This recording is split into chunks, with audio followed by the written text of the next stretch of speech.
ഈശോ ബൈബിളിൽ എവിടെയൊക്കെ പ്രാർത്ഥിക്കുന്നുണ്ടോ അവിടെയൊക്കെ അത് വളരെ മനോഹരമായിട്ട് ഈശോ പിതാവായ ദൈവത്തോട് നന്ദി പറഞ്ഞ് പ്രാർത്ഥിക്കുന്നതായിട്ടാണ് നാം കാണുന്നത്.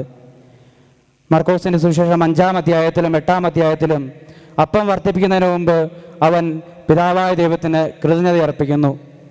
ഗസ്തമേൻ തോട്ടത്തിൽ അവൻ പ്രാർത്ഥിക്കുന്നു. ഗാഗുൽത്തായിൽ കുരിശിൽ കിടന്നുകൊണ്ട് എൻ്റെ ദൈവമേ എന്തുകൊണ്ട് നീ എന്നെ കൈവിടിഞ്ഞു എന്ന് അവൻ നിലവിളിച്ച് പ്രാർത്ഥിക്കുകയായിരുന്നു. വീണ്ടും ഇതാ യോഹന്നാൻ്റെ സുവിശേഷത്തിൽ നാം ഇപ്പോൾ വായിച്ചു, പിതാവും പുത്രനും ഒന്നായിരിക്കുന്നത് പോലെ ആ സ്നേഹത്തിൽ ലോകം, ആ സ്നേഹത്തിൽ തൻ്റെ ശിഷ്യന്മാർ, ആ സ്നേഹത്തിൽ നാമൊക്കെ ഒന്നായിരിക്കുവാൻ വേണ്ടി ഈശോ നമുക്ക് വേണ്ടി പ്രാർത്ഥിക്കുന്നു. പ്രിയപ്പെട്ടവരെ, ഇതൊരു ഉടമ്പടിയാണ്. പിതാവും പുത്രനും ഒന്നായിരിക്കുന്നത് പോലെ നമ്മൾ ഒന്നായിരിക്കേണ്ടതിന്. ഒരു തരത്തിൽ പറഞ്ഞാൽ പിതാവായ ദൈവത്തിന് ഭൂമിയിലുള്ള മനുഷ്യമക്കളോടുള്ള സ്നേഹം താങ്ങാനാവാതെ വന്നപ്പോൾ ആ സ്നേഹം അത്രയും ഒരു കുഞ്ഞിൻ്റെ രൂപത്തിൽ അവതരിച്ചു. അതാണ് ക്രിസ്തു. പിതാവായ ദൈവം പുത്രനായ ക്രിസ്തു വഴി ലോകത്തെ സ്നേഹിച്ചു. അതാണ് ഉടമ്പടി. ആ ഉടമ്പടിയുടെ അടയാളമാണ്, ആ ഉടമ്പടിയുടെ സ്നേഹത്തിൻ്റെ അടയാളമാണ് മക്കളായ നാം ഓരോരുത്തരും. ആ പിതാവും പുത്രനും എങ്ങനെ ഒന്നായിരിക്കുന്നോ ആ സ്നേഹത്തിൽ നാം ഒന്നായിരിക്കണം. അതാണ് ഈശോ ആഗ്രഹിക്കുന്നത്. ഈശോ അതാണല്ലോ 26-ാം വാക്യത്തിൽ ഇങ്ങനെ പറയുന്നു, അങ്ങയുടെ നാമ അവരെ ഞാൻ അറിയിച്ചു, അവിടുന്ന് എനിക്ക് നൽകിയ സ്നേഹം അവരിൽ ഉണ്ടാകേണ്ടതിനും ഞാൻ അവരിൽ ആയിരിക്കേണ്ടതിനുമായി ഞാൻ ഇനിയും അത് അറിയിക്കും. പിതാവായ ദൈവം പുത്രനായ യേശു ക്രിസ്തു വഴി നൽകിയ ആ സ്നേഹം വീണ്ടും ഈശോ നമ്മൾ വഴി ലോകത്തെ അറിയിക്കും. അതാണ് ഈശോ ഇവിടെ പറയുന്നത്. പ്രിയപ്പെട്ടവരെ, ഈ സ്നേഹത്തിലേക്കാണ് ഈശോ നമ്മളെ വിളിച്ചിരിക്കുന്നത്. ഈശോ ഗാഗുൽത്തായിൽ പ്രാർത്ഥിച്ച പ്രാർത്ഥന അതാണ് ഏറ്റവും മനോഹരമായ പ്രാർത്ഥന. തൻ്റെ വേദനയുടെയും നൊമ്പരത്തിൻ്റെയും അവസ്ഥയിൽ പിതാവായ ദൈവത്തിൻ്റെ വിരിമാറിലേക്ക് അവൻ ചാഞ്ഞു കിടന്ന് പ്രാർത്ഥിച്ചു. അതൊരു യഹൂദ പ്രാർത്ഥനയായിരുന്നു. ഒരു യഹൂദ പ്രാർത്ഥനയുടെ പ്രത്യേകത ഇതാണ്. യഹൂദ പ്രാർത്ഥനയ്ക്ക് 2 പാർട്ടുകളാണുള്ളത്. യഹൂദ പ്രാർത്ഥനയുടെ പേര് തോടാ പ്രാർത്ഥന എന്നാ. ഒരു യഹൂദൻ തൻ്റെ ജീവിതത്തിൽ കഷ്ടപ്പാടും വേദനകളും ഉണ്ടാകുമ്പോൾ അവൻ തൻ്റെ സിനഗോഗിലേക്ക് പോയി, അല്ലെങ്കിൽ അവൻ എവിടെ പ്രാർത്ഥിക്കുവാൻ പോകുന്നോ അവിടെ പോയി അവൻ തൻ്റെ കരങ്ങൾ വിരിച്ചു പിടിച്ച് ദൈവത്തിൻ്റെ മുമ്പിൽ നിലവിളിച്ച് പ്രാർത്ഥിക്കും. അതാണ് ഈ പ്രാർത്ഥനയുടെ തോടാ പ്രാർത്ഥനയുടെ 1-ാമത്തെ ഭാഗമെന്ന് പറയുന്നത്. 2-ാമത്തെ ഭാഗമെന്ന് പറയുന്നത് അവൻ തൻ്റെ വേദനകളെയും കഷ്ടങ്ങളെയും ഓർത്ത് ദൈവത്തിന് നന്ദി പറഞ്ഞ് പ്രാർത്ഥിക്കും.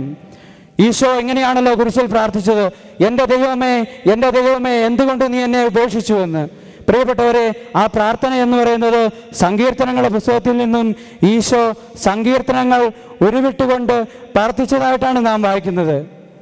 ആ പ്രാർത്ഥന തുടങ്ങുന്നത് സങ്കീർത്തനങ്ങളുടെ പുസ്തകത്തിൽ ഇങ്ങനെയാണല്ലോ തുടങ്ങുന്നത്, എൻ്റെ ദൈവമേ എന്തുകൊണ്ട് നീ എന്നെ ഉപേക്ഷിച്ചു. അതിനുശേഷം ആ പ്രാർത്ഥനയുടെ സെക്കൻഡ് പാർട്ട് അവസാനിക്കുന്നത് ദൈവത്തിന് നന്ദി പറഞ്ഞുകൊണ്ടാണ്.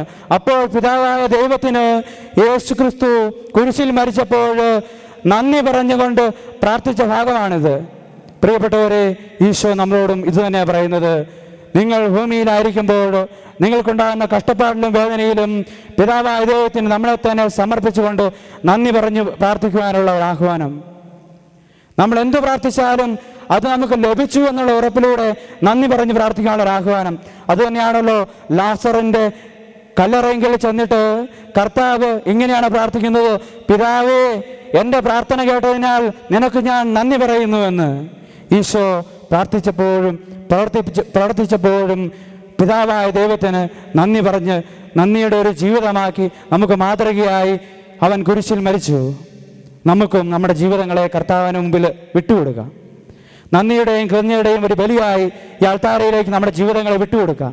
എവിടെയൊക്കെ നന്ദി പറഞ്ഞ് പ്രാർത്ഥിക്കുന്നതോ, എവിടെയൊക്കെ കൃതജ്ഞത അർപ്പിച്ച് പ്രാർത്ഥിക്കുന്നതോ അവിടെ പിതാവായ ദൈവത്തിൻ്റെ നാമം മഹത്വപ്പെടുന്നു എന്ന് ഈശോ നമുക്ക് കാണിച്ചു തന്നു. പ്രിയപ്പെട്ടവരെ, ഈശോയുടെ ഏറ്റവും വലിയ പ്രാർത്ഥനയായ ഈ വിശുദ്ധ കുർബാനയിൽ നമുക്ക് പ്രാർത്ഥിക്കാം. എൻ്റെ പ്രാർത്ഥനകളെ ഈശോ എടുത്തുയർത്തി പിതാവായ ദൈവത്തിന് മഹത്വം കൊടുത്ത് അത് കൃതജ്ഞതാ ബലിയായി നമുക്ക് അർപ്പിച്ച് മുറിച്ച് നൽകാൻ പോകുന്ന വിശുദ്ധ കുർബാനയിൽ നമുക്ക് പ്രാർത്ഥിക്കാം. നമ്മുടെ നിയോഗങ്ങളെ ചേർത്ത് വെച്ച് പ്രാർത്ഥിക്കാം, ജീവിതങ്ങളെ ചേർത്ത് വെച്ച് പ്രാർത്ഥിക്കാം. ദൈവമേ, എൻ്റെ ജീവിതങ്ങളെ അങ്ങ് അനുഗ്രഹിക്കണമേ, ജീവിതത്തിൻ്റെ നിയോഗങ്ങളെ അനുഗ്രഹിക്കണമേ. കണ്ണുകൾ അരയ്ക്കാം, കരങ്ങൾ കൂപ്പാം. വിശുദ്ധ ബലിയിൽ, ഏറ്റവും വലിയ പ്രാർത്ഥനയായ വിശുദ്ധ ബലിയിൽ, ഏറ്റവും വലിയ കൃതജ്ഞതയായ വിശുദ്ധ ബലിയിൽ നമ്മളെ തന്നെ ചേർത്ത് വെച്ച് പ്രാർത്ഥിക്കാം. നന്ദി പറയാതെയും കൃതജ്ഞത അർപ്പിക്കാതെയും നാം അർപ്പിച്ച ബലികളൊക്കെയും പാഴായി പോയിട്ടുണ്ടെങ്കിൽ കർത്താവിൻ്റെ വിശുദ്ധ ബലിയിൽ അവിടുത്തോട് മാപ്പപേക്ഷ പ്രാർത്ഥിക്കാം. നമുക്ക് ഒരുമിച്ച് എഴുന്നേറ്റ് നിന്ന് കാറോസോസ പ്രാർത്ഥന ചൊല്ലി കർത്താവിന് കൃതജ്ഞത അർപ്പിച്ച് പ്രാർത്ഥിച്ചുകൊണ്ട് ഭക്തിയോടും വിശുദ്ധിയോടും കൂടെ ഈ ബലി അർപ്പിക്കാം. നമുക്കെല്ലാവർക്കും സന്തോഷത്തോടും ഉത്സാഹത്തോടും കൂടെ നിന്ന് കർത്താവെ, ഞങ്ങളുടെ പ്രാർത്ഥന കേൾക്കണമേ,